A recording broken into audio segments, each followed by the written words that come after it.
The following program is rated TV MAL. It contains strong language and is intended only for mature audiences. You are now listening to the radio show ATL.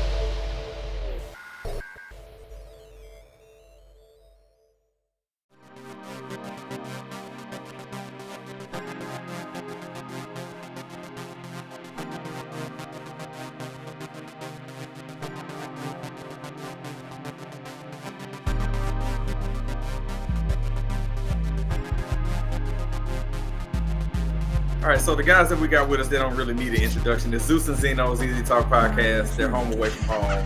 Yada, yada. Like and subscribe, all that good stuff. You know the drill. Zino, let me tell you something, man. I'm glad that you and Zeus are here. I'm especially glad that you're here, Zino. And I'm going to tell you why. You are the recap king of the universe. Every time I miss something and you're on the show and I don't know what's going on, I know I can find out what's popping off by my man Zino. This is a fact. Easy, you know it too, man. Like, remember when we did that Grammy show a few years ago? We didn't know what the hell was going on. Zino broke it down from top to bottom. So I need your help, Zino. Because this is a poor excuse for a hip-hop show, man, at least on my view. This thing that's going on with J. Cole and Drake and Kendrick Lamar. I got to be honest, man. I did not hear the song that's in question here that J. Cole... I haven't heard any of it. Can you please... Wait. Do you not know the origin? I mean, sort of, kind of, but Zino's like the Marvel Zino, narrator guy. Origin, so you can recap it. Yeah, I'm shocked you didn't know the origin. Yeah, Zino, go from the top. You know what to do. Okay, so I'm not gonna do the origin, which is like over a decade now, but more so the origin of the most recent stuff, which is like 3 weeks ago till now. All right, that works. So over a decade or so, there have been like subliminal shots apparently taken from Drake to Kendrick, Kendrick to Drake, and supposedly Kendrick to J. Cole as well, which we're skipping. So about 2 weeks ago, or 3 weeks ago, 3 weeks ago, Metro Boomin and Future dropped a surprise project, and the single off of that project... Easy stamp of approval, by the way. Yeah, okay. Yeah, Easy likes that project. I haven't heard it, but for one song, which is the one that was blowing up on Twitter, which is Like That. And Like That features Kendrick Lamar, also Easy stamps of approval. And it became, I think, Metro's first number one, or his highest selling or moving single in like the first week, something like that. And the big thing off of that is that Kendrick, in his verse, decides he's going to go after very clearly Drake and J. Cole. He doesn't say their names, but he mentions first-person shooter. He makes reference to For All the Dogs. I forget what Drake's album's name is. Something about For All the Dogs. Things like that, right? So, Twitter, IG, everyone's excited. It's like, oh my God, this is like rap beef. He's going after his two contemporaries, because in the song First Person Shooter, J. Cole said something like, we the big three, like we started a league, right? So Kendrick says, and I'm glad I can cuss in this show, fuck the big three, it's just big me, right? Which is, the line that got everyone, I mean, there were other lines that he said that, got people dissecting, but that was like the main one. So anyway, so people were like, okay, shit, is J. Cole going to respond? Is Drake going to respond? I think most people were actually thinking Drake was going to respond, because J. Cole tends to be one of those, conscious dude, I'm not trying to fight, yada, yada. Even though he does have a brief history of beefing with other people, or calling out people in his songs and stuff. Most recently, I think, was the female artist No Name, was one of those. So he has a history of calling people in the songs, but generally J. Cole has this aura of, he's above all that stuff. And then J. Cole on Friday drops a surprise project called Might Delete Later, which the name is gonna sound funny in context of what ends up happening. Double thumbs up from Easy. Thumbs up from Zeus. Thumbs up from Zeus. All right. I said thumbs up from Zeus, because that's good. That's a good album. It's good. I think it has. I don't remember how many songs. Is it 11 songs? Or that's like 7. It's like a mixtape. Okay. Yeah. There's some really good songs on there. And then the song to close it out is called 7 Minute Drill. And then this one is very pointed at Kendrick. Now, people say that the whole project was shot to Kendrick. I don't think so, because I think he had been making this project for a while. But the 7-minute drill was specifically at Kendrick, made reference to the fact that he's too short to trade hands with him, made comments about we wouldn't be talking about him if he didn't diss us, or he said something like, I didn't come up here through controversy, which people are also saying sounds like control-verse-C, like, the control verse that Kendrick called all those people out on. So, it became like a thing where people were like dissecting it for the weekend. Oh my God, some were like, this is heat. I thought 7-minute drill was really good. And others were like, oh, this is mid. So, over the weekend, there was the Dream Fest. Yep. Dream Fest, yes, which is like the annual thing that Dreamville does, like an annual concert. And during that, before playing the song "Love Yours," he decided to address the whole situation with the project. He's like, he's really proud of the project, but the one part that he wasn't too keen on is dropping a diss track because he and Kendrick are boys and yada yada. And a lot of people hated that. They're like, how are you gonna fold? How are you gonna wave the white flag? Yada yada yada. So that's been the talk since Dreamfest. The fact that he retracted his diss, and people are saying his career is over. I'll let you guys chime in on your thoughts on it. I have thoughts afterwards. But that's the recap. Side note: they also got on his ass because Ari Lennox, who's on his label, was like, "Yeah, it takes a real man to admit, your fault or whatever." And everybody's like, "Yeah, you taking a huge L, bro." Because when a woman tells you it takes a real man, insert rest of the sentence here, you taking an L. So that also got a little spicy there. Yeah. But no, his career is not over. I mean, we just said that the project's good. Like, J. Cole's fine. Yeah. You're on mute. You're on mute, and probably for good reason. Sorry. I was about to say, Zeno, thank you for the recap. I mean, you're more than just the recap guy, but I just know that if something has popped off somewhere that I'm mostly oblivious to, you could get me caught up quickly, man, because you're just an encyclopedia, so I appreciate that. Yeah. When I had heard about this part about the diss or whatever, I don't like manufactured rap beef, and it felt manufactured and unnecessary. But my thing is that when you've done it, you got to stand by it. You can't come out and retract it, and you can't apologize for doing a diss song. When I saw that this came out, I just simply put in the group chat that we got with On The Go, and I just put, "This is your king," because everybody has come on this show and vilified me about what I had to say about J. Cole, but I'm going to take this to where I want to take it to. I don't get these too often. This was a 16 was right moment. I've been telling y'all for years that this dude ain't the man, dog. This is phony as hell, man. You can't be out here. Hold on. No. This ain't got time out. First of all, nobody's claiming J. Cole's the GOAT, to be fair. But to sit here and say that he's not a great rapper and not a talented artist, that's cap. So I gotta stop giving that 16. What he did though was bitch made. I can't defend it because I don't agree with it. You gotta stand on your shit, bro. It's gonna hurt him for a long time, bro. You went in the studio, you recorded it, you listened to the playbacks, and you gave them permission to put that shit on your mixtape. You gotta stand by it. I'm with you there, but this don't change nothing about J. Cole, the artist, and his discography, whatever you want to call it. It taints everything it taints everything because it doesn't. It doesn't. How does it not?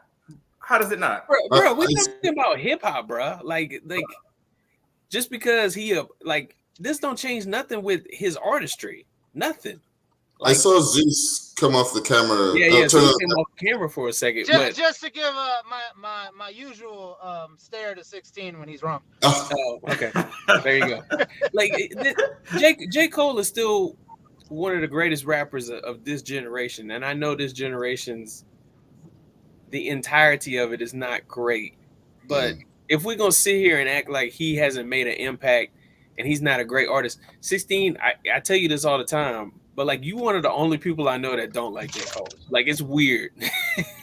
It's Reddit forums that talk about how mid he would be considered in a better era if you go and read it. Man, Okay. But that don't make it truth. That make Man. me like that's not the gospel. I'm just saying there are other. He's not. It's not universal. It's mostly. It's mostly. But I'll give you your credit on this. This generation's artists, when it comes to just, I guess, that grit and that toughness and whatever you were about to reference, they ain't got it. And I'll agree with you on that. And that's probably more of a generational thing.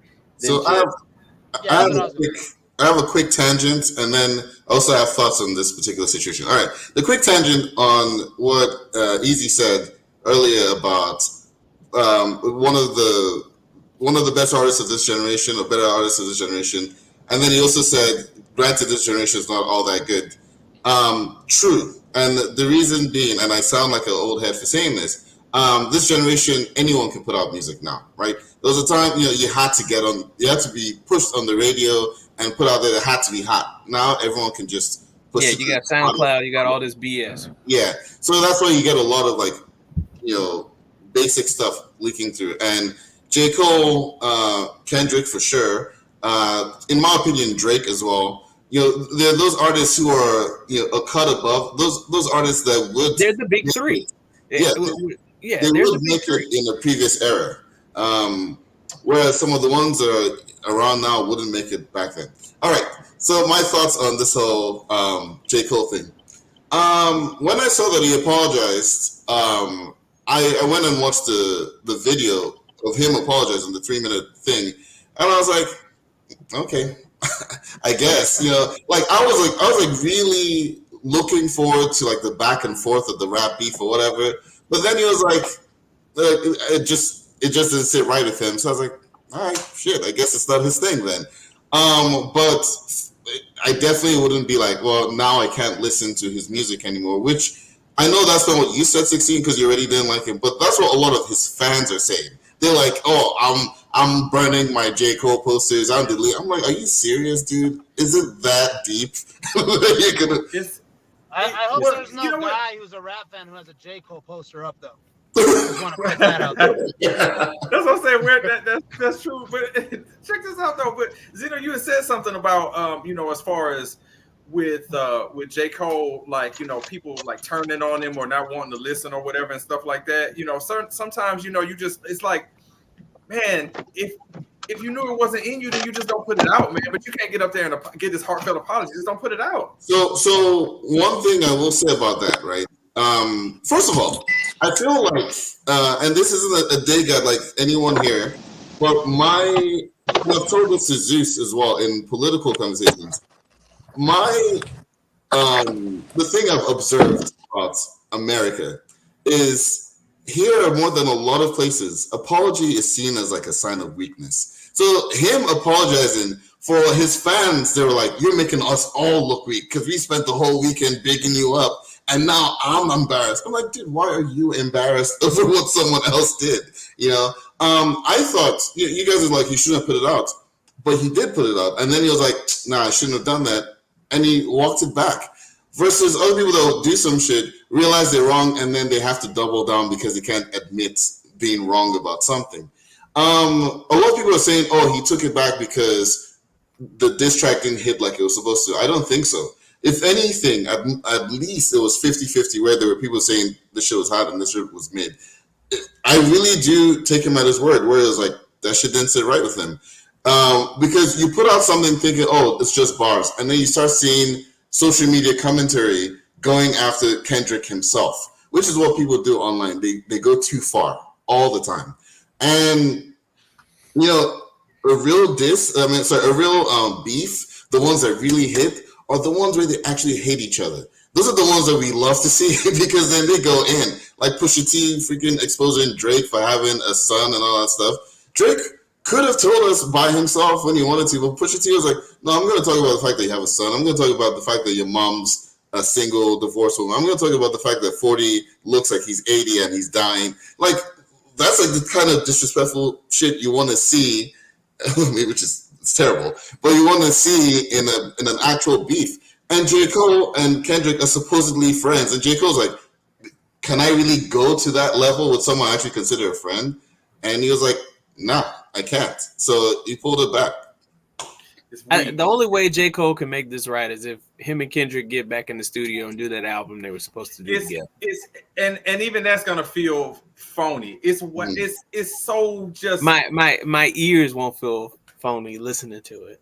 Man, like I said, this is your king. This is the guy who puts out a diss track and gives this 3-minute long speech about apologizing for it. Man, you can't do, man, in the era that I grew up in, man, you can't do that. 16, you're right. You're absolutely right. But at the end of the day, this changes nothing about him being a great artist. Like, and to Zeno's point, you know, I saw all the debates that was going on online, and to be frank, the Kendrick folks were trying too hard because a lot of the shit that the J. Cole people were saying was facts. Now, I'll give Kendrick credit, and we don't have to go into like a CNN analysis on the debate, right? But Kendrick's got the best project out of both of them, right? I think the internet agreed that Good Kid, Mad City is better than any album J. Cole's put out. Okay, can we stop bringing up his album from this is a decade ago? Hold on. It's a decade ago, but it's facts. Yeah, it's facts. It's facts. Thank you, Zeno. But J. Cole's discography as a whole is better than Kendrick's. J. Cole has better number of albums than Kendrick does. Like Kendrick's folks were reaching when they were really like putting like To Pimp a Butterfly and Damn like on this pedestal. And it's like, okay, they're good, but they're not. And you notice the only line they were ever disputing online was your first shit was classic, your second shit was tragic. No, your second shit put people to sleep, but they gassed it. That's the one line that they jumped on. Because literally everything else he said was facts. That one is subjective. And I actually agree with it. Because I love Good Kid, Mad City, but To Pimp a Butterfly was the one that he won the Grammy for. And it's the one that everyone's like, oh, it's so good. To Pimp a Butterfly, I have never listened to all the way through more than that one time.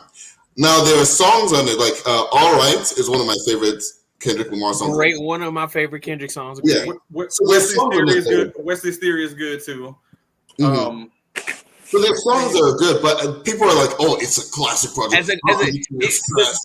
People was capping hard as hell when they was talking about, "Oh, this a no skip." Like, no, there's some skips on there. Yeah. There's some skips. Like, let's calm down, you know. And of the supposed big three, I would say, as far as the person that I least enjoy listening to, it's probably Kendrick, just because I feel like while he has the stuff, I think we've talked about this before, where it's like, his stuff is very academic. You could probably teach courses on that and all that stuff, but it's not enjoyable necessarily. So he's probably the one. Everything that 16 says he doesn't like about J. Cole, I sometimes feel about Kendrick. Yeah. It gets boring. So he's all the interludes. He's my least favorite of the three, though I will say Good Kid, Mad City is probably my favorite album of the three of them's discographies. So like Drake has multiple albums I really like. J. Cole has multiple albums I really like. But I feel like Good Kid, Mad City could be above those albums. And then you put Kendrick's other albums below those, like in a sandwich almost. So I agree with you 100%. I feel the exact same way. I don't know. Cold World is up there to me. Period. The first one, right? Yeah. Cold World is up there to me. Friday Night Lights I'd put up there too. I ain't even gonna cap. That was a mixtape though, right? Hey, that shit. No, I was gonna say when your mixtape is as good as an album.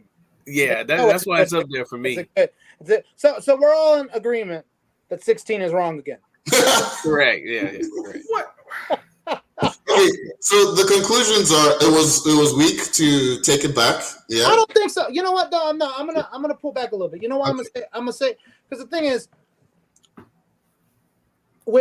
so going back to the kind of a little bit about what Easy said about this generation, right?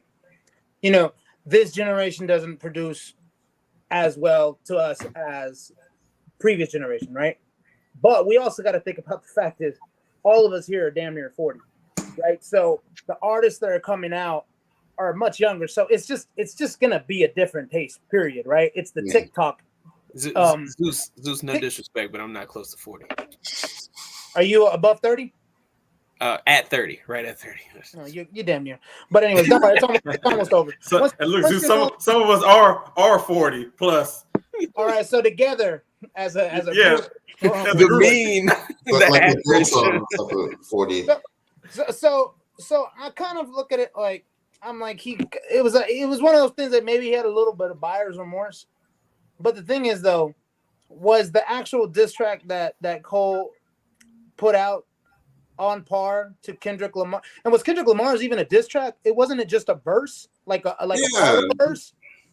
And I think, and if in all honesty, you feel like it was a response to first person shooter when he said we're like the big three, like we built the league, but fuck it, I'm like Muhammad Ali, saying that he was the greatest, right? Mm-hmm. It was just a little bit of shot, and then I think I honestly feel like what it was is Twitter kind of pushed J. Cole to respond because everybody's just talking about it. But why wasn't everybody talking about where he called himself the greatest out of the big three on a track where Drake was on there himself?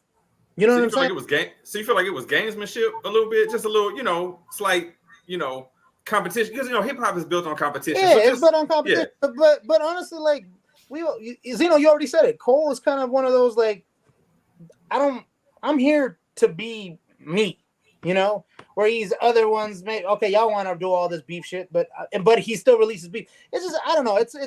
I don't disagree. I don't hate too much that he brought the apology. He did say he might delete it later, but I'm gonna say a week later, and he still hasn't deleted it from the album. Like, because on iTunes, if he deletes it, it'll erase it will make not playable on iTunes. It's still playable. I just listened to it this morning, to be honest. So he hasn't deleted it, so it's also might be a little bit cap on his end that he's testing out what it would be like to end the beef. And then if Kendrick responds and then he responds, he's like, fuck it, I'm in. Well, rumor is that Drake is dropping his version of it. His I guess rebuttal piece of the rebuttal tonight or tomorrow. Well, we're recording on a Thursday, so it would be Friday. I heard another thing out here, and y'all can correct me if I'm wrong. Then I heard that Big Sean was trying to get a part of this. They was like the big three.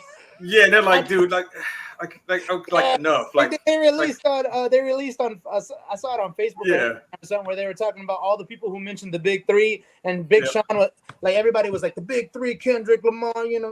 Everybody mentioned Drake, Kendrick, and J. Cole, and then Big Sean puts himself in there, and I'm like, bro, stop. Zeus, I thought you were gonna bring up. So there was like a thread that went viral on Twitter a few weeks ago, and it was like, name some of the worst or some of the most sus like rap lyrics you've ever heard. And personally, like, I like Big Sean. I'm not gonna go to battle for him like a Kendrick or a J. Cole. But I like a good chunk of his work, right? You do. And name 3 songs, please.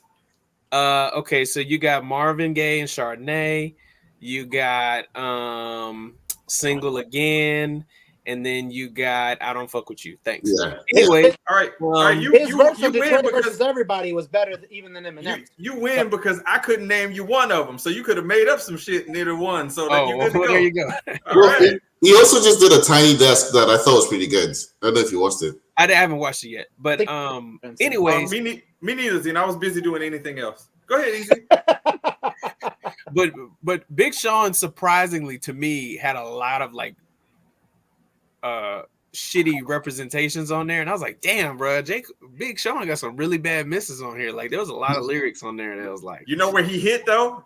Jhené Aiko. He hit. He's doing just fine. Yeah, he's winning there for sure. Yeah. He's winning there. But with that being said, no, J. Cole's not even close to the top 3. J. Cole. I mean, not J. Cole. Sorry, Big Sean is not. Oh, I was like, damn. No. Sorry. We buried the lead on this. We buried the lead. We had one of the guys who's considered one of the contemporary GOATs put out a diss record, and it was like, oh no, it didn't sit right in my Bible Belt soul. I can't put this out here. I can't do this. Easy. No. You know what? I'm surprised that 16 didn't say in his rebuttal or in his like review of J. Cole. Because I thought he was gonna mention that he's acting light skinned. Because I know you like to say I said that in our chat. I didn't say it, but he's yes, very light skinned. Okay, he's acting clear right now. Zeus, in all fairness, that's usually Debo's turn to like come in and do that. No, but I'm sorry, but might delete later. That whole mixtape though, it's straight fire. Like, agreed. I think 3 out of 4. 75% of us here are saying Might Delete Later is still fire. So listen to it if you haven't. Yeah. He apologized. Yeah, that don't sit right with me. Let's go back. Because people hate. I don't know why people hate on apologies. We all have kids. Well, except Zino, right? But we all have kids, right? And Zino, you know this because I'm pretty sure your parents talk to you about this. What's the first thing that we say whenever somebody does something wrong? What do we tell our kids? Sorry, apologize. Apologize. Yeah. Right. So, but why is it that when grown men are much older and they say, you know what, fuck it, it's in this scenario, right? Did he do something wrong? That's very abstract here, right? Because like right and wrong doesn't have a true definition. I think he apologized more for not for feeding into it. Like, right? There's no reason for me to feed into this. Right. For instigating some of the hateful shit that was going on the internet because of the diss track. Because he didn't miss that, right? But like when Zino made the example right about like people backtrack what they say. Yes, because they said something wrong that was offensive. But to say what Zino said, Zino, to go back to what you said, he even mentioned that, I believe, in his Dreamville speech. Yeah. People like, yo, some of y'all were saying some suspect shit on this internet. He saw the conversations that were going on online, and it's like that shit didn't feel good to him. Yeah, so it's not just I put out a song, I don't like it, I'm gonna take it back. It was all the collateral that was happening from it. It was like, nah. Yeah, but the 16's point, that's part of the beef. I know, but that's if you're actually beefing with someone. And that goes back to what 16 said at the beginning, where it's talking about manufactured beef. At the end of the day, it was a manufactured thing. You know, Kendrick took a shot out of seemingly nowhere, and it became this whole thing where people are, they gotta bounce back. Yeah, but look, man, you can't be the saying says 10 toes down, bro. You can't have 1 foot in and 1 foot out, bro. You put the song out there. Somebody in your studio, several people replayed that track for you. You edited that shit. You approved it to go on your album. You went through a lot of steps that you could have stopped and said, I don't want it on here, but you let it go. Including not even writing and recording it in the first place. Now I can see if you write a recording to get it out, let me blow off this creative energy and you shelf that track because it ain't the first time a rapper would have done that. But you cannot in this environment. I know Zeus had brought up, and I appreciate Zeus for being a man of character. He's a husband and a father, and he brought up that life lesson. But this is hip hop. This is real. And you don't apologize in hip hop, okay? You just don't. Listen, y'all remember Ether by Nas, right? Yeah. Do you ever believe that there would be an apology for Ether after it was released? And what did they release a few years later? They released the whole song together. Black Republicans. Right? Was it Black Republicans? Yeah, Black Republicans, right? That was their song. But that was real. It was some heat there, It was some heat. Yeah, but the thing is, if we're going saying why you going to apologize, shit, why did y'all settle your beat? Why did go with Zino was like and Tupac and kill each other? But Zino was asking, like, well, what were y'all beefing over in the first? Like, what was the problem? Like, look, what was the issue? Just the mountain. Just Cole and Kendrick is just about who is the one on the mountaintop. That's all. That's all it is. They just need to make this damn album. Man, you know what? Y'all retracting beefs and apologizing in front of the world. Make the album. Listen, there should have been a Big 3 album a long damn time ago. If I'm being honest. I'm just talking about Kendrick and J. Cole. No, I think there should be a Big 3 album. I mean, I'm here for that concert. Yeah. Here's the question though: which Big 3 are we talking about? Are we talking about LeBron, Bosh, and Wade, or are we talking about? We're talking about Big Sean, and Big Sean, or the Celtics? Look, I already established one thing with this Zeus. Big Sean might have not fit in this rap category, but in the end, based on who he's with, he won. Okay. He won. Yeah. Okay. Yeah. You are now listening to the radio show ATL.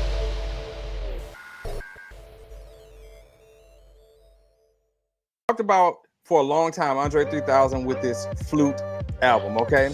So there comes news that with this Flute album that's full of instrumentals, Lupe Fiasco has announced that he wants to do a rap album over the Flute instrumentals. And I'm respectfully requesting that he don't.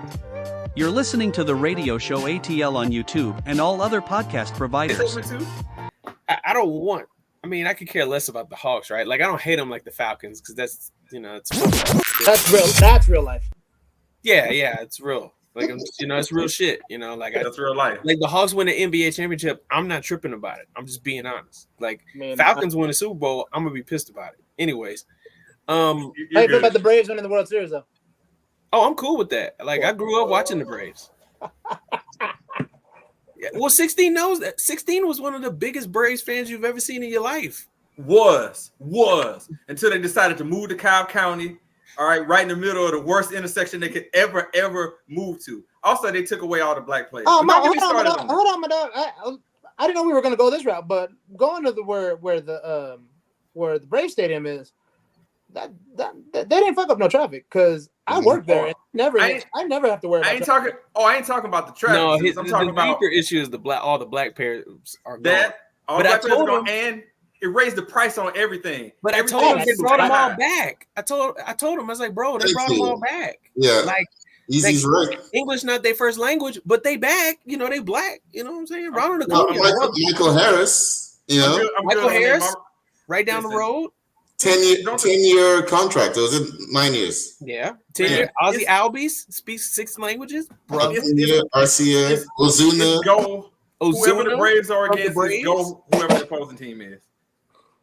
I like the Braves. I have an Acuna jersey. It's up here somewhere. But anyways, but yeah, I wanted to get into this with the Hawks because I don't understand it.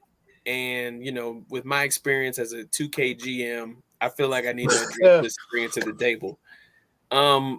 Why in God's green earth would you want to trade either of DeJounte Murray or Trae Young? Mm-hmm. Like, if anything, if I'm the Hawks, and God forbid, I don't want 16 to strangle me. They're not contenders, but damn it, you got 2 really good players. You could argue you have a big 3 with Jalen Johnson. I love me some Jalen Johnson. I think he's great. Why on God's green earth would you trade either one of them to the Lakers and make them better? Like, I'm not getting the rumors. It doesn't make sense to me.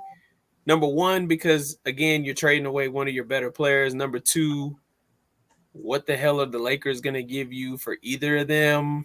Like, I don't see why you wouldn't just try to make it work with them. But may I? So, Zino, yes. I don't know about specifically to the Lakers. So on your number 2, where you said what the Lakers going to give you, I kind of agree. I'm not sure what we would get from them. The best pieces are, old ass Anthony Davis, also injured ass Anthony Davis, old ass LeBron James, and D'Angelo Russell was pretty good. So that's about it. Now, as far as like why, I kind of see why. So I can see them building around Jalen Johnson for years to come. Now, between Trae Young and DeJounte Murray, you can see it from Trae Young's finger injury that had him out for the last 2 or 3 months. DeJounte Murray has blossomed. The fact of the matter is that they are occupying a similar space. They have tried to put them together in the starting lineup, but it doesn't necessarily quite mesh. And as much as I love Trae Young, he is undersized. So a lot of the time, for him to be able to get off a clean shot, it has to be from the logo. Because by the time he gets close enough, it's easy to guard him because he's short. So if they were like, okay, we're going to trade away one of our, I wouldn't call them superstars, stars. Now, we're going to trade away one of our stars to get some good capital for it. I don't mind it being either Trae or DeJounte because one of them can yield you a lot of stuff back. Whether it's would you argue? And again, this is me because I like DeJounte. I remember seeing him with the Spurs. I feel like DeJounte might be a better fit for what Quinn Snyder is trying to do. Like I feel like he's today's modern day point guard, right? He can score, he can pass, he can facilitate. Whereas Trae Young is if we're being frank, he's just an undersized shooting guard. Yes, I completely agree. Very good. He can shoot the shit out the ball. I mean, he was averaging 27 points a game, whatever it was. I mean, he's not bad, but because of his size, he has to make a lot of really low percentage shots, and that comes through the worst in the playoffs when it's nationally televised and you see him when he makes a logo shot and it goes in, it's like, oh, Trae Young, highlight reel. But when he doesn't, it's like this guy has really bad basketball IQ. But he doesn't have bad basketball IQ. He just has to do it because he's short. not short by our standards, because he's taller than me by quite a bit. But he's short for a basketball player. DeJounte Murray, when he became the main point guard with Trae Young out, he is, like I used before, blossomed. Those 2 games against the Celtics, especially the second one. I know the first one, there was a 30-point comeback. That second one, man, him and Bogdanović just took over that game. And then that overtime, he was like, this is my game. This is my city. I'm going to take this. So I really think DeJounte Murray could lead the Hawks to good things. If it's him, Jalen Johnson, and maybe a really good third person. I don't know if they can get that from the Lakers. So if there's another team that wants Trae Young and is willing to give up something pretty decent, I wouldn't mind exploring that. So, yeah, I just wanted to touch on that because, like I said, the rumors to me didn't make sense, and I agree. I feel like DeJounte's a better fit for what Quinn Snyder wants to do. Like if you look at what he did with the Jazz, but I did want to pivot into something else Atlanta sports related because Cam Newton's always making headlines, so I got to bring it up. I know what you're about to talk about. God damn it. So Cam Newton made this big deal about the Falcons have passed up on Lamar. The Falcons have passed up on Justin Fields. And they went ahead and signed Kirk Cousins, who's got a bum Achilles. And he went on this tangent comparing the resumes. And I don't need to get into all that. But do y'all feel like, number one, I think it's the first time we talked since the signing. How do you feel about the signing? Thoughts on the signing? And then number two, does Cam Newton kind of have a point about like, his resume and stacking it up and Kirk Cousins coming off a blown Achilles and blah, blah, blah, blah, blah. Whoever wants. Want me to go first? Yeah. All right. Welcome to Z Talk with Zeus and Zino.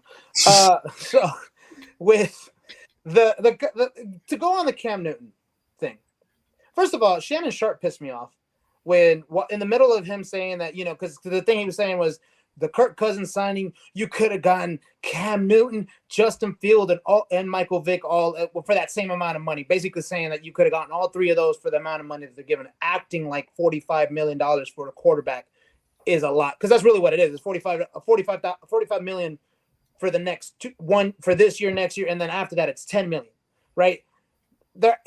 First of all, that's not even top quarterback money at this moment, because we already know who reset that. Deshaun and Lamar. So it's even that they are hitting 50. But Shannon Sharp in the middle of that said, well, they could have gotten Lamar for 2 rounds. I was like, no, this pisses me off so badly.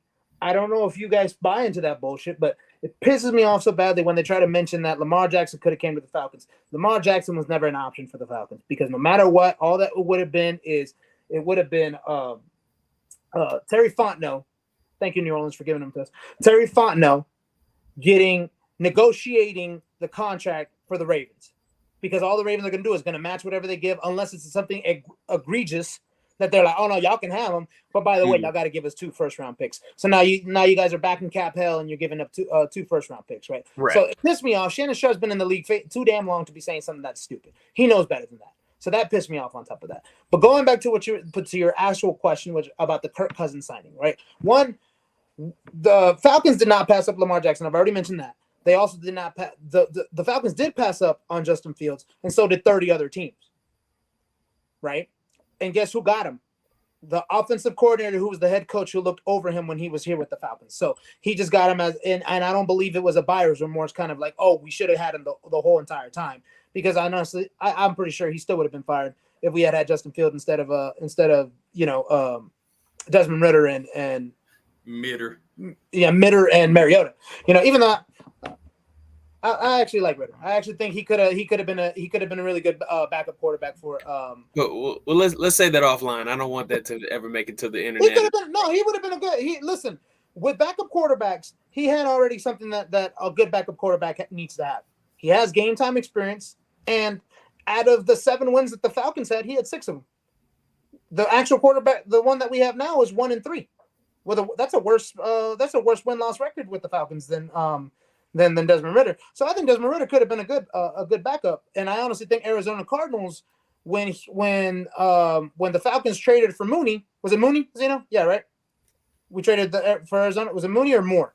Moore. It was Moore. Rondell Moore. Mooney was a free agent signing. When we traded for Moore, I honestly think they were coming in with some like late round picks, but Arizona just said, "Why don't you just give us Ridder?" Because remember, Raheem Morris said he had plans for Desmond Ridder, but they gave you an opportunity to say, "All right, this is a better trade for us, anyways." Giving up a backup quarterback for a starting, third string or second string wide receiver, so that's a big deal. But Justin Fields would have been the same situation, I think. What's it called? Not Mike Smith. I'm sorry. Mike Tomlin. Arthur Smith would have been fired either way, even with Justin Fields, because Justin Fields can't read defenses. But going back to Kirk Cousins, I get the fear of the fact that he's coming off on Achilles, right? But there's a show on YouTube that I watch, Believe in Falcons. They had a doctor go on there, and they explained. He was like, well, because of what kind of quarterback he is and which Achilles it was that was messed up, he's actually on route to still be a good starter he's to be a starter the first week of the season, maybe even start because Kirk Cousins told Shaq on Shaq's podcast, which is a good listen if you guys never heard Shaq's podcast. I had never heard Shaq's podcast. It's actually pretty good. But he said he's hoping to be back playing, at least practicing in June. Right, so he's on track, and of course they have doctors to get that figure that stuff out. So he would have been good. True. So the Kirk Cousins signing, I think, was the best signing that they could have had, because you know what, the Falcons are an undercover win now team. They have the pieces that they need to win, but they were lacking the biggest piece. It would be like when Breeze was here. Breeze got to over the hump to be a winning team because Breeze was just a winning quarterback, right? But some mid quarterback could not have gotten the same amount of wins with the Saints. No, Breeze. You're right. Because it got to the point where he was throwing to like some undrafted rookies, right? Like people you never heard of. And we was winning 13 games every year with him doing that. It's crazy. And Kirk Cousins, if you go back and look at his statistics, if he had stayed with them, if he had never gotten hurt, he would have been in line to be an MVP vote. Zeus, I'm willing to concede something to you on the record right here. Okay. About your we Falcons. talked about this because I know what he's about to say. Oh, y'all got the best quarterback in the division. Okay. All right. I appreciate no bullshit. You do, because Easy and I can admit it. Carr made some throws and some good throws, but he's mid, and it's just what it is. And we needed him to be more than mid. And with Cousins, you got somebody that can sling that ball, man. And you look around the division, and you're looking, and it's like, who do you fear? Who do you really fear? You got the best quarterback in the division. You can win. So, do you think the division will be as weak in this coming season as it was the previous season? Absolutely. Yeah. Okay. Yeah. So going back to your fear, do you feel that Kirk Cousins could put the Falcons in a position where they don't really have to worry too much in the division? Because I'll be honest, I think the Saints are always going to be a team that, for some reason, you guys are still winning games, right? Yeah, agreed. But I don't know about the worst quarterback in the NFC South. I think y'all have the worst head coach in the NFC South. That's but it's a trickle down effect. It's a trickle down effect with that, Zeus, because if Sean Payton was here with Derek Carr, I probably would have more confidence in what Carr could do, because I feel like Sean Payton could coach him up. Dennis Allen, while he seems like, and in most circles, if you hear things about Dennis Allen, nobody says anything bad about him, because he's seems like he's a good dude. Right. You don't really hear bad stuff about him. He's a good dude, and he just goes about his way. But to be a really good coach, you got to have a little bit of asshole in you, and he don't have enough of that in him. He's too passive, and it ain't gonna work. It ain't gonna work. Yeah. And we're not gonna win anything with this regime, no matter how good we think we could be. Yeah, we win 8 or 9 games. We might be a pain in your ass, but significant winning, not like this. No way. So that's being optimistic. That's being objective. Yeah, just me on the outside looking in, right? Like, Zeus, I agree with everything you said, and The day you guys hired Terry Fontenot, I was like legit upset because I knew everything that he did for the Saints. He was the scouting, the heir apparent to the GM position. Right, but I mean, let's be honest. Mickey Loomis, and people don't understand this, and we could talk about this all day. Mickey Loomis is not only the GM of the Saints, he's a partial owner. When Tom Benson died, he left a piece of the ownership to Mickey Loomis. So people that always talk about, oh, he's going to get fired, he's never going to get fired. If he does move out of that role, he'll just be the president of whatever or the CEO or something like a Rich McKay, right? You guys basically have a Jerry Jones. At worst he'll be Rich McKay, which is actually a promotion because he's like what? Rich McKay's like the CEO, right? Anyways, I forgot. Oh yeah, with Terry Fontenot. Terry Fontenot knows what the hell he's doing because, like I said, he was our director of scouting, and you've seen that 2017 class that we had. Everybody in that draft is still in the league. It should have won us at least one Super Bowl in that time frame. That's how good that class was. And, just looking at the Falcons, right, like some of the signings that Terry Fontenot's made, like Jesse Bates and some of these other guys, you could tell as much as Zeus, you like Ritter, he was holding y'all back, man. You got a guy like Drake. I agree with that. I agree. You got a guy, Drake London is ready to break out. I mean, but I honestly think a lot of it is coaching too. And I think Arthur Smith was just as much at fault for how bad we did last year because there was a lot of games. Like what was it 2 years ago? Everybody agrees he overachieved when he won 7 with Mariota. A lot of people are like he way overachieved with that. He even overachieved his first year. He just couldn't get out of his own way. He thought he was the smartest man in the room, so he ended up setting himself up. Because why are you doing all these trick plays? Let players do what they need to do. That's why. But you at the goal line, like first of all, you got Bijan Robinson who should never get off the field. Just should never get off the field. No disrespect to Tyler Algier. He's good, but he's not Bijan. You got Drake London who's ready to break out. Yeah. Who could really be one of the next great wide receivers if you throw him the ball. We can talk about Kyle Pitts all night, right? Like his potential and just. I'm just excited, and Zino, I'll let you talk after this. I'm just excited. If you go back and look at clips of Drake London and even Kyle Pitts in the last 2 years, they have some great catches here and there.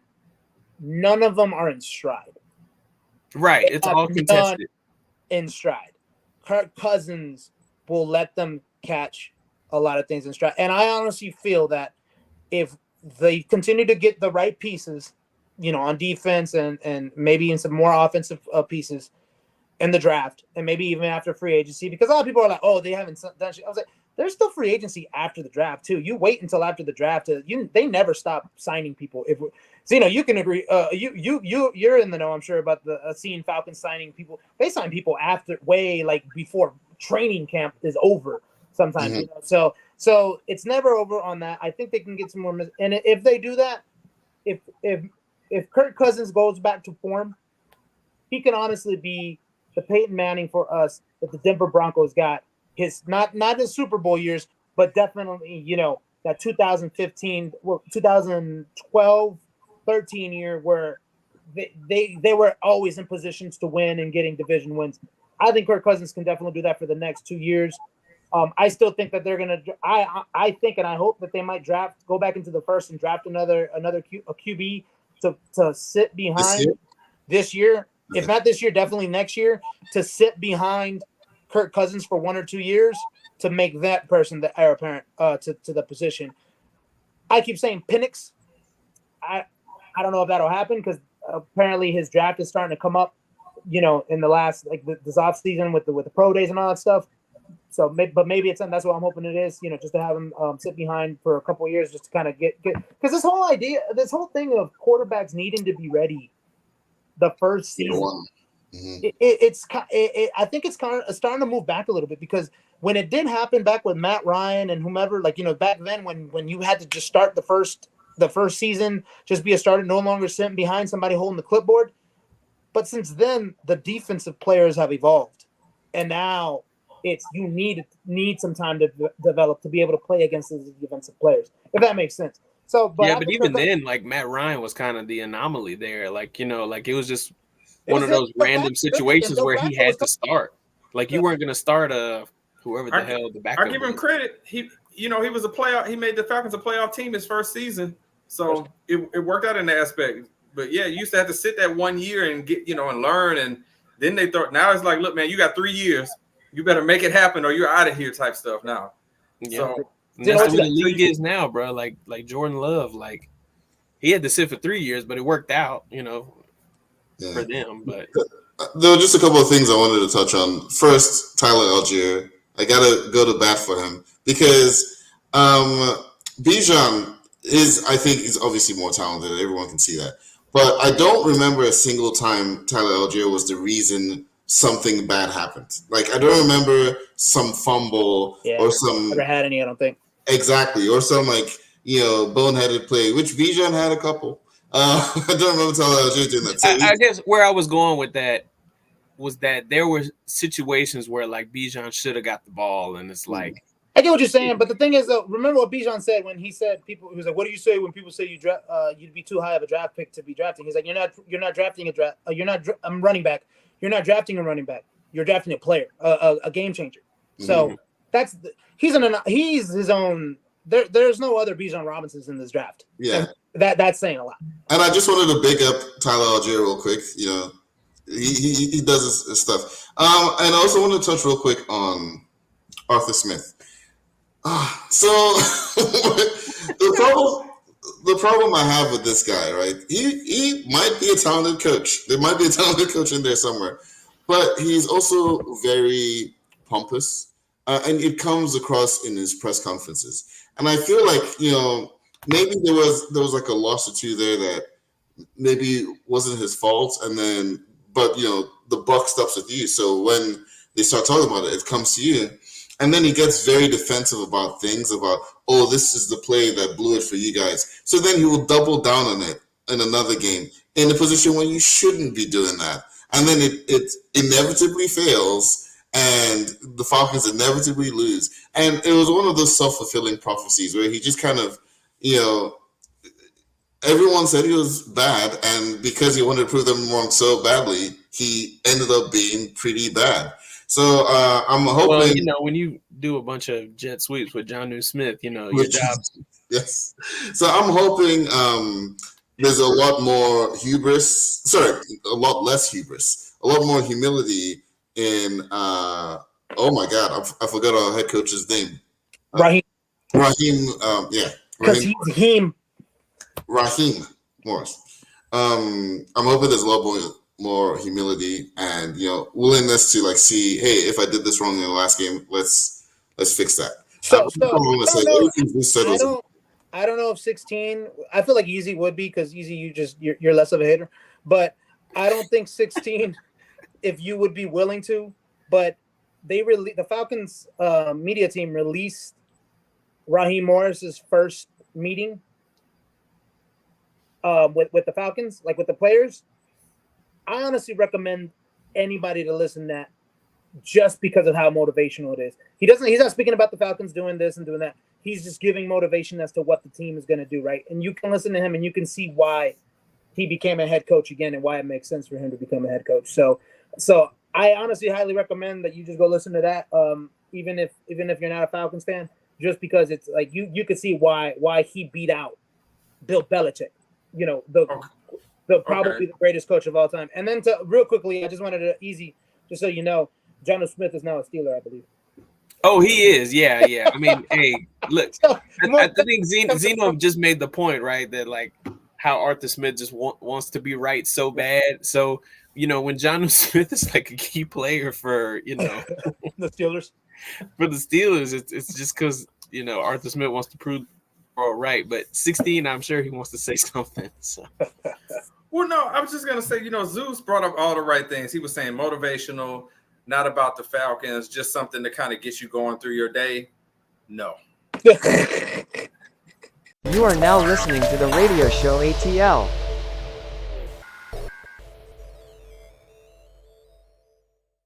I just want to let y'all know, I flew in first class for the first time the other day, and I just want to let y'all all know I can never go back. All of y'all is some broke bitches in my book. You know what I'm saying?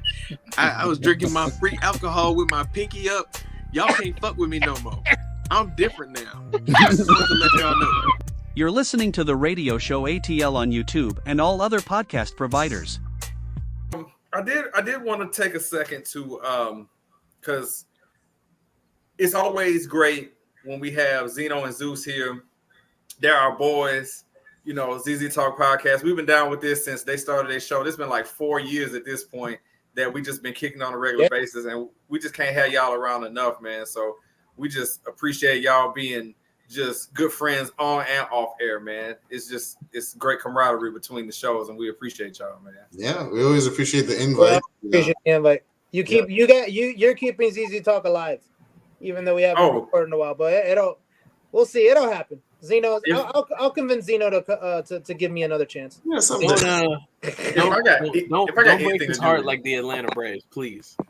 No, but if I got anything to say about it, that ZZ Talk, as much as we can get y'all on here and get you together, like it's happening, you know, for sure.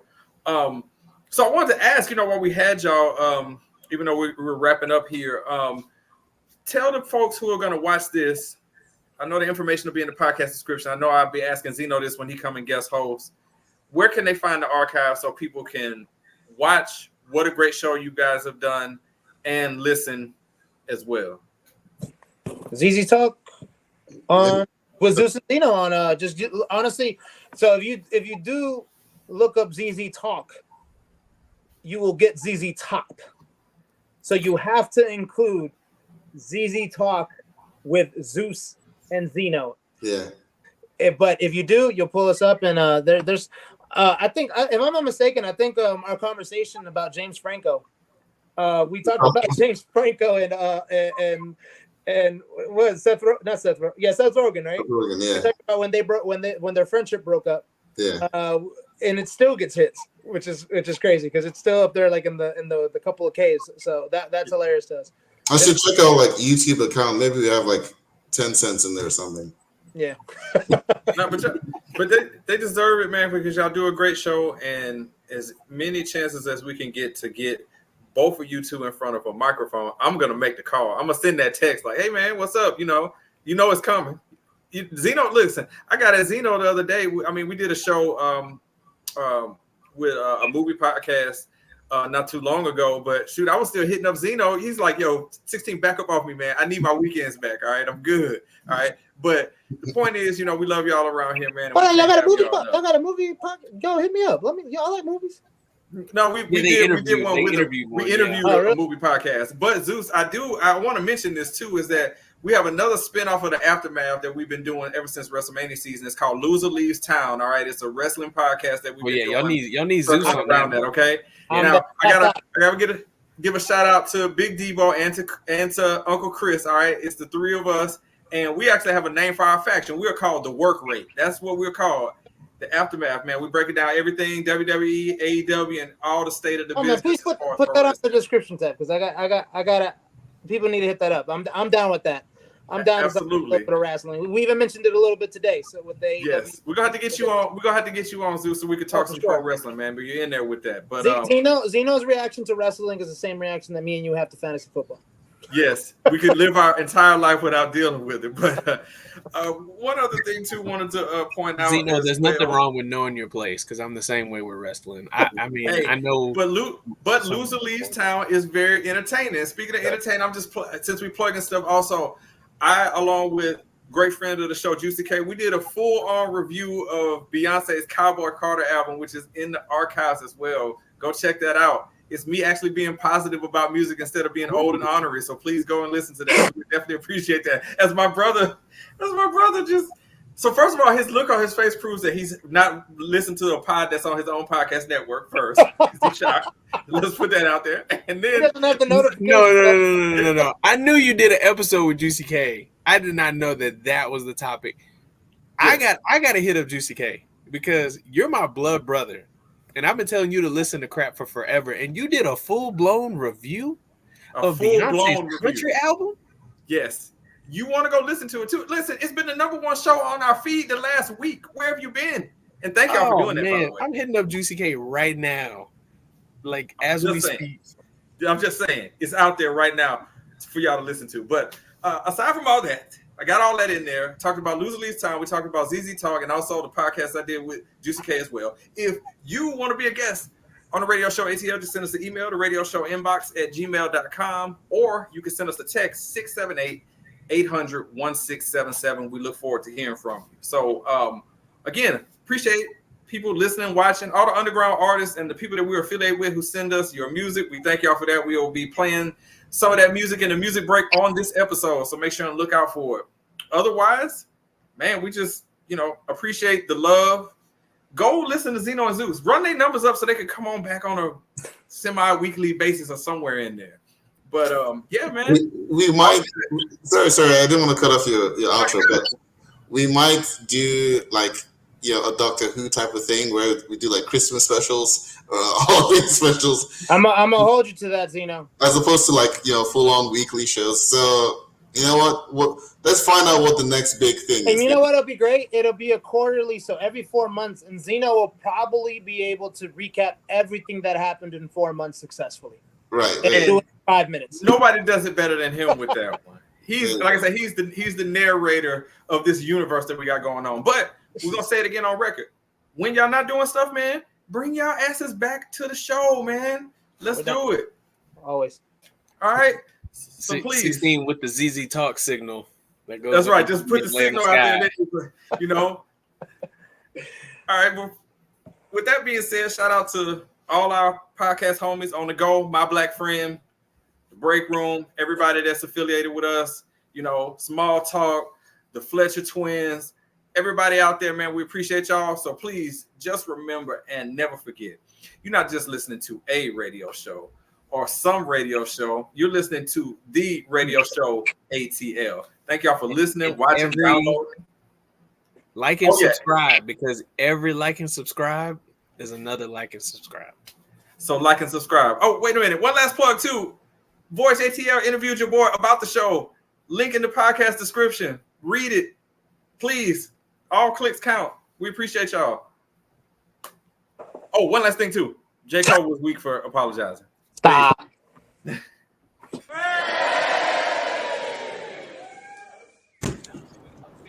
Go for it. Yeah, so Twitter and these algorithms, man, they all messed up right now, man.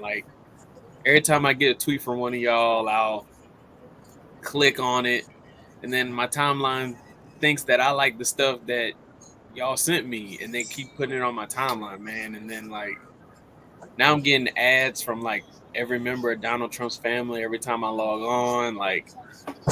I got one ad from Donald Trump. I got one from Junior. I got one from Junior's wife.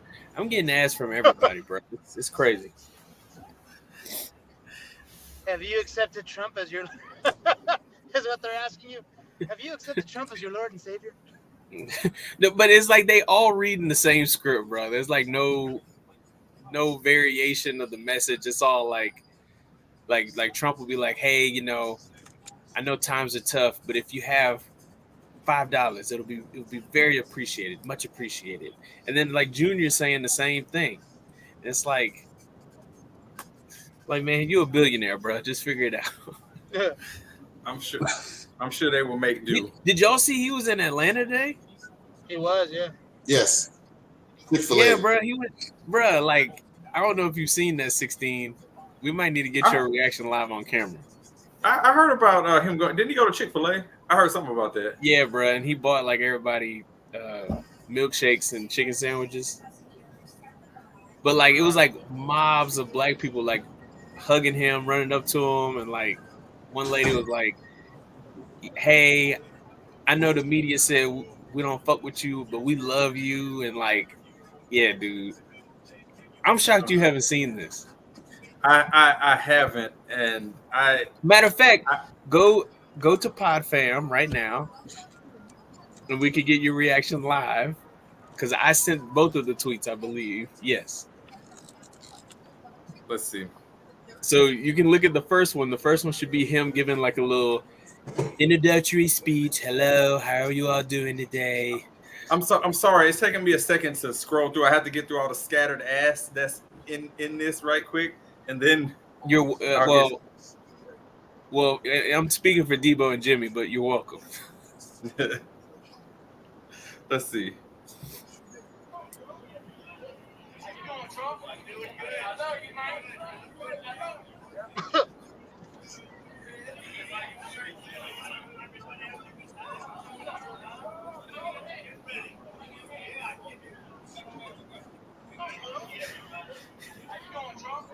He said, "How you doing, Trump?" I'm good. He pointing. I love you. He didn't say he loved him back though.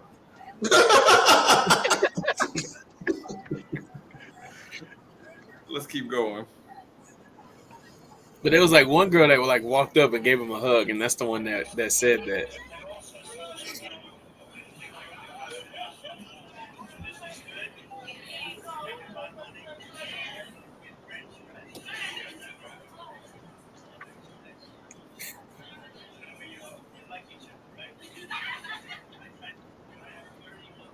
So we just keep keying at everything here. They just standing it. Okay, let's keep going. Is that the last one? It Wow. should have been two of them, but I mean, I saw two of them. Yeah, I saw him talking to everybody up at the counter, and then the other one was like, "I love you, Trump," and he's just like, "Yeah, all right, yeah." You can't make this stuff up. Can't make it up, bro.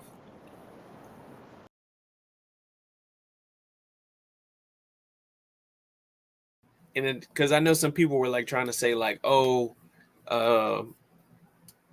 they hired Raheem Morris because they didn't pick him the first go round when it was him and Arthur Smith.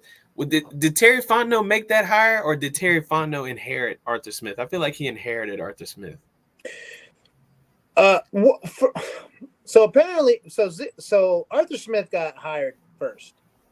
That's what I thought. Yeah, Terry Fontenot, because Terry Fontenot couldn't be hired because the Saints were still in the playoffs, which I think is stupid for executive positions.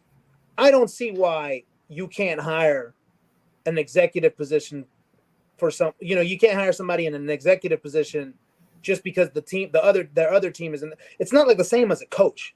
I would agree with that for executives, for sure. Yeah, for executive, I think they should just let them. So anyway, but they say that they're pretty sure that they did had conversations, and I'm pretty sure the way I think the way they set it up was Arthur Smith. When they interviewed Terry Fontenot, they kind of asked what kind of coach he would like, and then of course then they would give him the look. Well, these are the guys that we're interested in, and these is what they have to bring. But I don't think he spoke to him first because I don't think he could. So that's kind of a dumb way to start things off anyways. But I feel like Terry Fontenot I feel like he's a very intelligent person in a sense of he lets things go the way, say, the higher-ups are asking them to go. But then when shit hits the fan, he lets them he shows that, hey, I'm clean of this because I wasn't the one that initiated. Case in point, Deshaun Watson. It's very well known that Arthur Smith is the one that pushed for Deshaun Watson to come to the Falcons. No, I'm sorry, Arthur Blank is the one that pushed for Deshaun Watson to come to the Falcons, which, of course, when you did that, then Matt Ryan is upset. So Matt Ryan asked for a trade. He goes to Indianapolis. And then now you're having to deal with Mariota. And then when we got egg in our face when Deshaun Watson pulls the okie doke and signs with the Cleveland Browns because the Cleveland Browns guarantee him all this damn money, the Falcons look like fools, but Terry Fontenot can go back and let Arthur Blank, hey, I did what you asked. Now can you let me do what I need to do? And then he's able to, clear the cap space, do all this other stuff, get a what is it, third round pick for Matt Ryan, and Matt Ryan ends up being benched by the end of that. So that, to me, that showed him off to be like a genius. That you were able to see that this guy was about to fall off, but it really might have just been, it was just happenstance. But he turns a lot of good things out of bad things. But to answer your question, I do believe he inherited Arthur Smith, but he's even said, I'm the main hire for Raheem Morris. And so, and they're together. They're good. They're a good combination. So I think the Falcons are in a good spot. I like where we're at now because the last 3 years were shit. So, Zino, what you got? Perfect answer. Nothing. Zeus summarized the Falcons pretty well. I'm looking forward to the draft. So we'll see. Yeah. Wow. So we just did, even though this is the radio show ATL, and we're totally biased the other way, we just did almost an entire segment talking about Atlanta sports. I'm proud of us. So pretty good. Whoa. Let's talk about the Braves. They're doing well. Okay, I'm done. No, like, hey, like that strike. Don't get me started. No, okay. That's why I got to draw the line here. Yeah. No, because I'm gonna put it out here for the record. Because I've been going back and forth with folks on Twitter about it. The pitch clock is a part of this damn problem with all these arms going to hell. Okay, there's no way in hell all these pitchers, as a former player. Now, obviously, I did not play professional, nothing close to it. But as a former player, bruh, this pitch clock is part of the problem with all these arms going to hell. I've never seen so many pitchers needing Tommy John surgery. That used to be an anomaly. And now these past 2 years, it's like every arm you could think of is going to hell because of this pitch clock. It's not the sole reason, but it's part of it. And I hate that Spencer Strider is the latest victim of this. Yeah. The Braves are still very good, but they're going to have to go get some arms. I think we have pitching depth. But yeah, probably during the window we'll have to get something. I don't know about the pitch clock argument. I have heard it. I don't know. I feel like there are others who aren't like freaking losing their arms.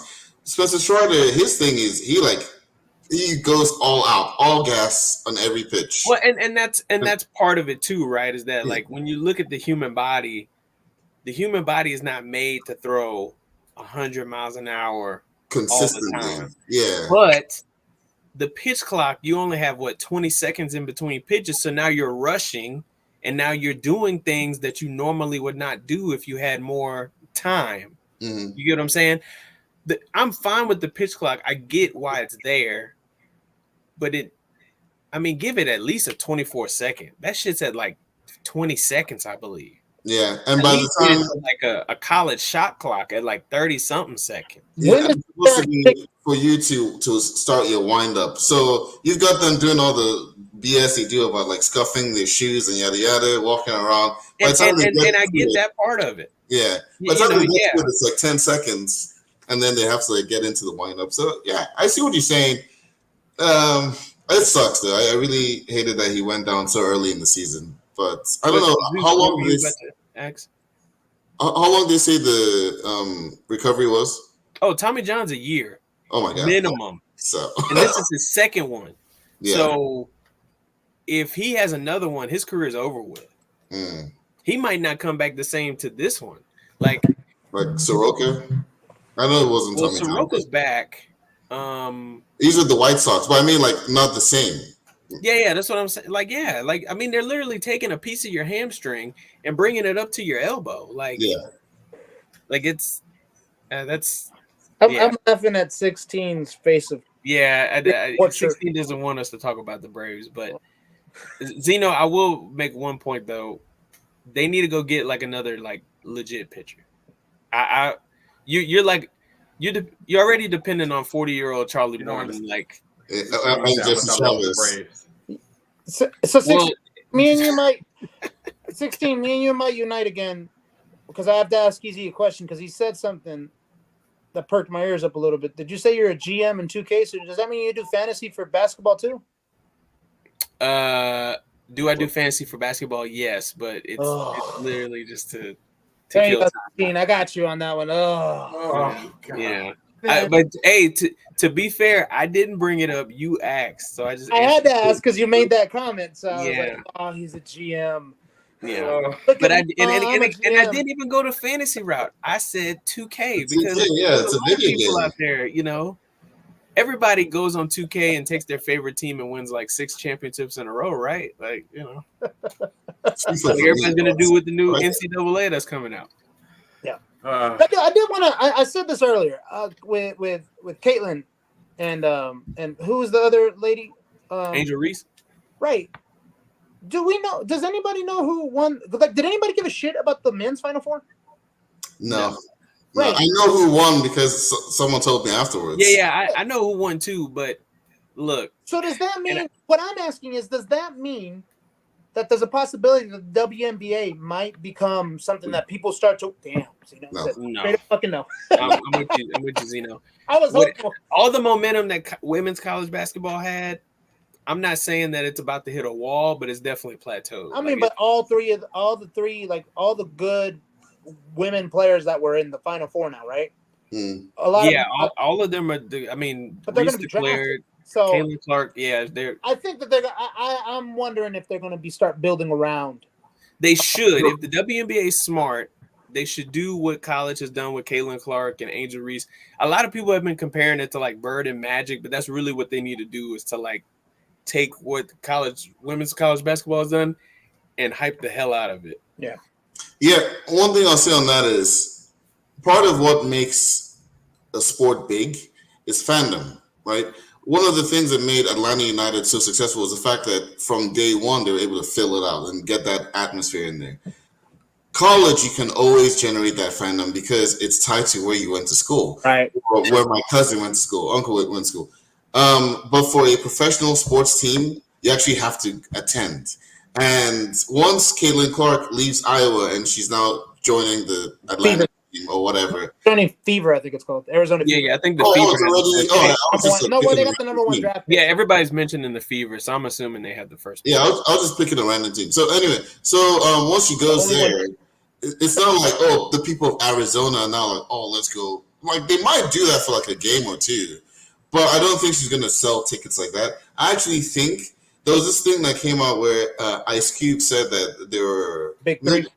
Was that correct? Way he said that he was offering her $50 million or whatever. Take it because I think it was more. Whatever the amount was, it was in the triple million, like the 100 million, if I'm not mistaken. Look, because they were saying that the WNBA wouldn't be able to match it. Yeah, Yeah, I gotta call Cap there. Like, I'm not saying you're reporting what you heard, and I saw it too, Zeus. But man, no way they got too much money to offer to Caitlin Clark, bro. Yeah. Like, no way the big three got money flowing. No, but they might be looking at what Zino was saying is future revenue. Yes, they're looking at it as an investment of if we put this much money into her now, because I'm pretty sure right, getting that return on investment. I get you, because Ice Cube is probably thinking if she follows, then maybe Reese follows. Mm-hmm. We still got this rivalry going on. A bunch of these other ones see money here, so they fall, and then people start attending. But that's honestly. No, I get the idea, but that's a huge gamble to take. It's a huge amount of money. Well, if you wanna put a nail in the WNBA's coffin, let both of them fuck around and go. Well, then that's definitely. I honestly think going back to what you're saying, and I think this is true because 16, you watch wrestling too. You probably agree with me when it comes to like say AEW, where they're trying to compete with a big venue with like against WWE, but they can't fill them up. So I'm always of the opinion. I was like, well, instead of going to like say here in Georgia, instead of going to State Farm Arena, go to Gas South Arena, which they do now, and at least then easier to fill up. I honestly think the WNBA stop going to the same stadiums that the NBA goes to because you can't fill those stadiums. But that's what they are. Like the Atlanta Dream play at the. No, they don't play in Duluth because Gas South is in Duluth, right? Gas South is in Duluth. No, they play off the one in College Park, Zeno. They play where the Skyhawks play. The Atlanta Dream play there. Oh, really? Yeah. Wherever the College Park, the G League team plays, that's where the Atlanta Dream plays. Okay. And also, where are they on TV? That's the thing I've always wondered because I never see it on TV. They're on Peachtree. Who the fuck watches Peachtree TV? Because listen. If you if you make it readily available for people will watch it. It is because it's the CW. Well, it's more available than the Braves and the Hawks. But look at nobody wants to watch it. Look at the UFL, right? The United Football League. You know how they merged with the XFL and the USFL. People are actually watching it. It's not huge fucking numbers, obviously, but people are watching it because it's available. It's available. I can watch it on But Zeus, the WNBA is not about availability because they have a contract with ABC. They have it with ESPN. You can watch nationally televised WNBA games. Nobody wants to watch it. Yeah, it's revenue, which you get if people don't tune in. Wait a minute. Since when did this show become an episode of On the Go? What are we doing? No, I'm just saying, like, you could watch an Atlanta Dream. The Atlanta Dream are more readily available to watch than the Braves and the Hawks. Yeah, but I will say one thing, and I was talking to someone about this a couple of days ago.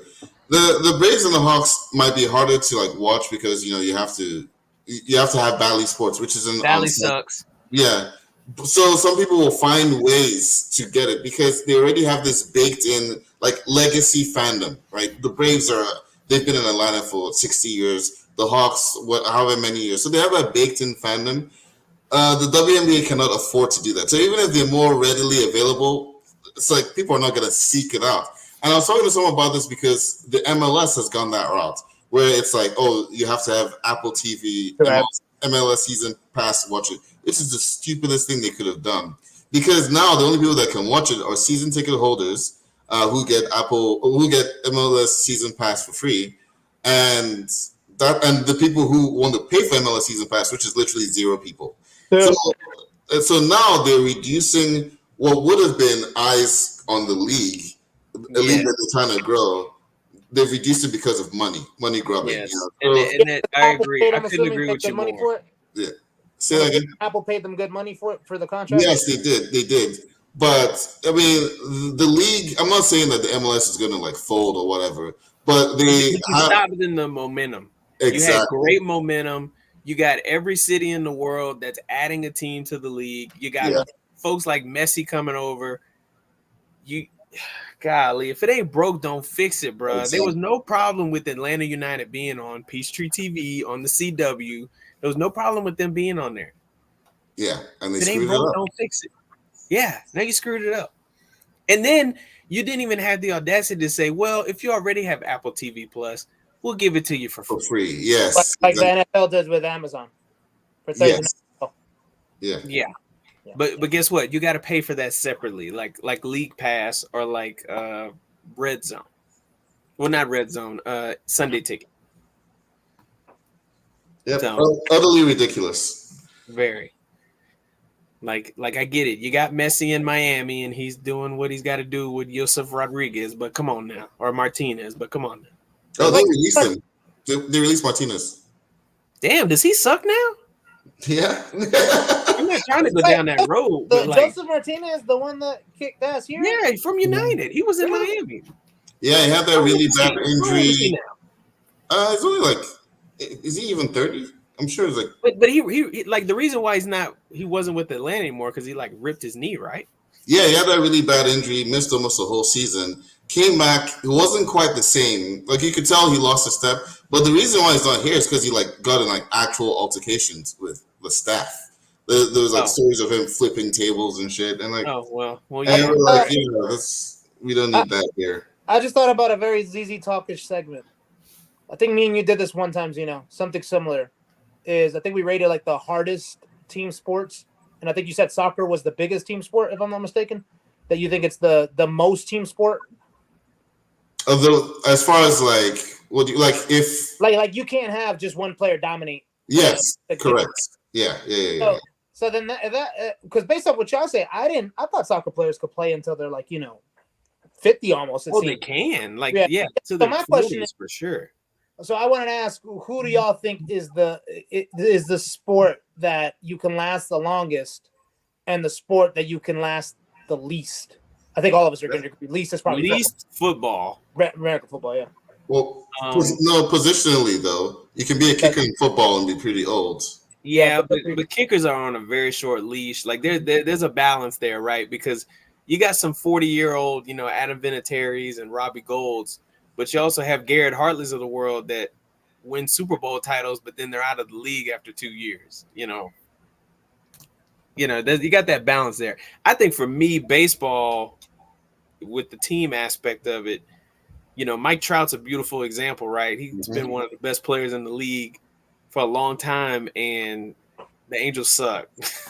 Hell, they had Ohtani and Trout, and they didn't even make the playoffs. The funniest thing about like every game that the Angels play, it'll be some new record Ohtani has broken, or some new record Trout has broken, and then the Angels lost 7-10. Yeah, baseball season just started, and I think until 2 days ago, Mike Trout had 5 home runs and 5 RBIs because all of his home runs came with nobody on base until like the other day. Oh my God, they're that bad. Yeah. Okay. Yeah, and mind you, these home runs came and they were already down like 7-8 runs. So you think easy that baseball you can also last the longest? I think baseball, yeah. If you get there, you can last a long time in baseball. I even think bad players last a long ass time, don't they? That's what I'm saying. Like Zino brought him up earlier. There's no reason in hell that Jesse Chavez should still be playing MLB baseball.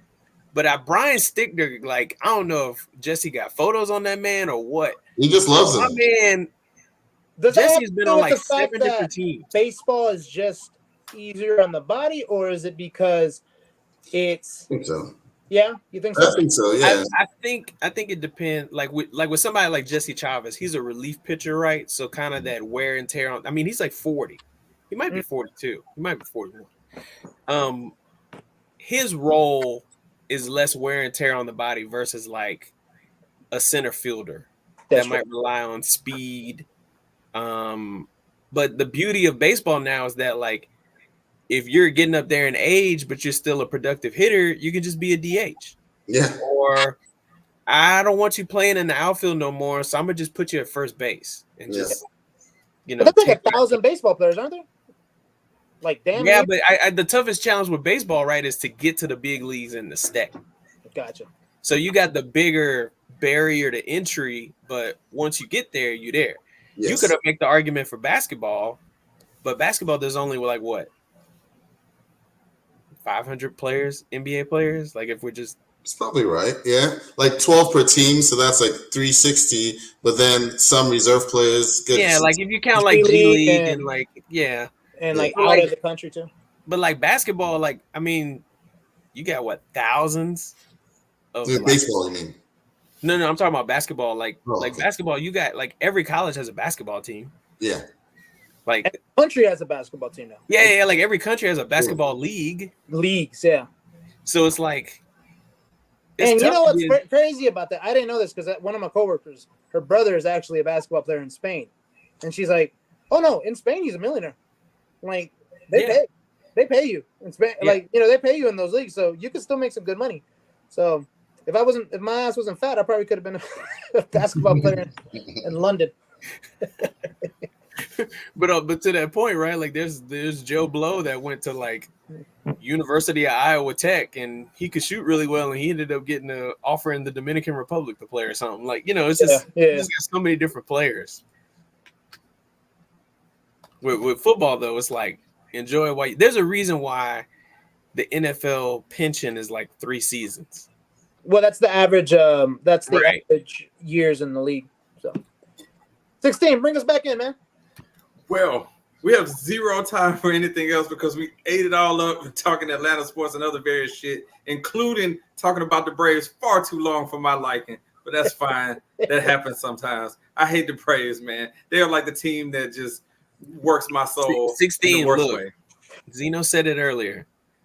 Half of that lineup is brothers now, bro. Mm-hmm. It's too far gone now. It's above me now. I gotta ask those 16. Where is this hate coming from? Because who the hell do y'all have to root for in New Orleans for baseball? No, I was a Braves fan. No, and that's the thing. It's the Braves. Like when the Braves say Braves country, it's literally multiple. It's a region of states. I lived and died with the Atlanta Braves. Yeah, like the only 2 teams they broke his heart, is what he's saying.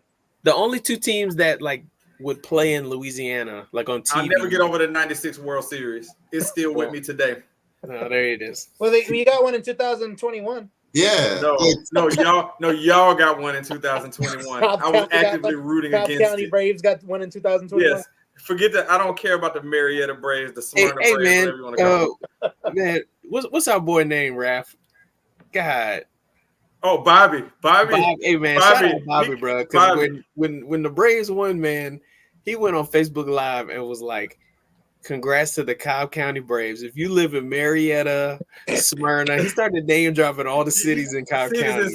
He was like, Zino was in all those celebrations, so he was happy it was in Marietta. He was happy, but